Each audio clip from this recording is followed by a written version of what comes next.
উত্তরাখণ্ডে ভূমিধস, এর ফলে পাতাল গঙ্গার কাছে আতঙ্ক তৈরি হয়েছে। যেটা জানা যাচ্ছে, বদ্রীনাথে জাতীয় সড়কের একাংশ বন্ধ হয়ে পড়েছে এবং আটকে পড়েছেন বহু তীর্থযাত্রী।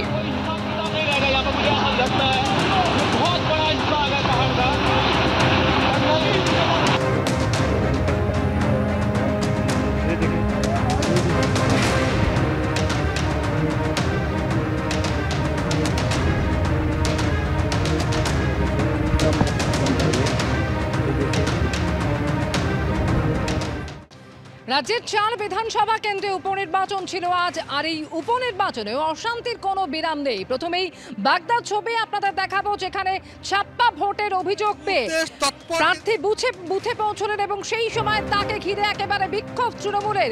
রীতিমতন টানা করলেন বিজেপি প্রার্থীকে।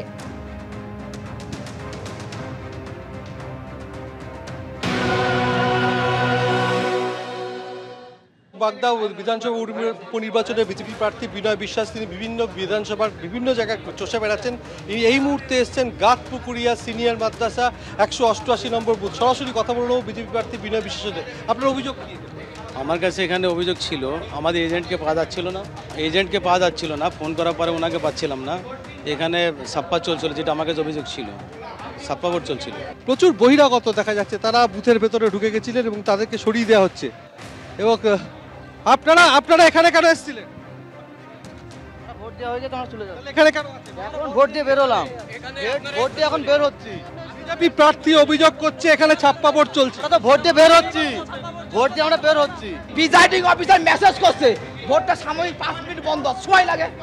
সেই মতো অবস্থায় এখানকার ছেড়ে ভোট দিতে এসছে, এনারা বলতে প্রক্সি ভোট করতে এসছে। যেটা দেখলাম, ভোটার নয়, সেও ভিতরে বসে রয়েছে অনেক সময় ধরে। এখানে যে এক্স প্রধানের সামনে ভিতরে বসে রয়েছে। বিজেপি প্রার্থী বিনয় বিশ্বাসের অভিযোগ ছিল যে 188 নম্বর বুথ, সেখানে গাতপুকুরিয়া সিনিয়র মাদ্রাসা, সেখানে যখন বহিরাগতরা ঢুকে ছাপ্পা ভোট দিচ্ছিল, তখন এই ঘটনাকে কেন্দ্র করে উত্তেজনা তৈরি হয়। এই মুহূর্তে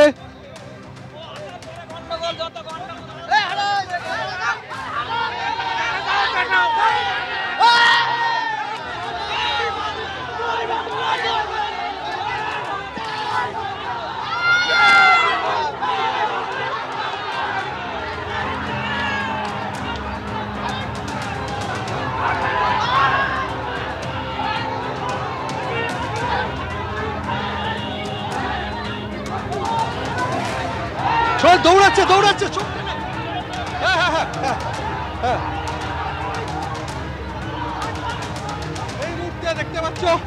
এই মুহূর্তে ছবি দেখতে পাচ্ছ যে গাড়ি ঘিরে হামলা চালানো হচ্ছে এবং তৃণমূল সমর্থকরা তারা গাড়ি ভাঙচুর করলেন। এই মুহূর্তে দেখতে পাচ্ছ রীতিমতো উত্তপ্ত পরিস্থিতি। বিজেপি প্রার্থী তিনি প্রতিবাদ করেছিলেন এখানে ছাপ্পা ভোট চলছে, তারপরে তৃণমূল সমর্থকরা চড়া হয়, তার গাড়ি ভাঙচুর করা হয়েছে, গাড়ির ওপর হামলা চালানো হয়েছিল, গাড়ির পিছনের কাজ ভেঙে গেছে। বিজেপি প্রার্থীকে দেখে প্রথমে জয় বাংলা স্লোগান দেওয়া হয়, তাকে ঘিরে ফেলেন তৃণমূল সমর্থকরা। তারপরেই তাকে গাড়িতে করে তিনি যখন প্রাণে বেঁচে ফেরার চেষ্টা করে, তাকে যখন নিগ্রহ করা হচ্ছিল, কোন ক্রমে তিনি গাড়িতে উঠতে পারার পর তার গাড়ি লক্ষ্য করে ইট ছোড়া হয়েছে। সত্যি খুব লজ্জার বিষয়। আমরা কোন বাংলায় থাকি, জয় বাংলা স্লোগান দিয়ে আমার উপরে যেভাবে অ্যাটাক করলো, আমাকে তো মেরে ফেলতো। যেভাবে বড় বড় ইট দিয়ে আমার গাড়িকে ভাঙচুর করা হলো, কি কারণ? ওখানে ছাপ্পা ভোট চলছিল, সেই কারণে গিয়েছিলাম।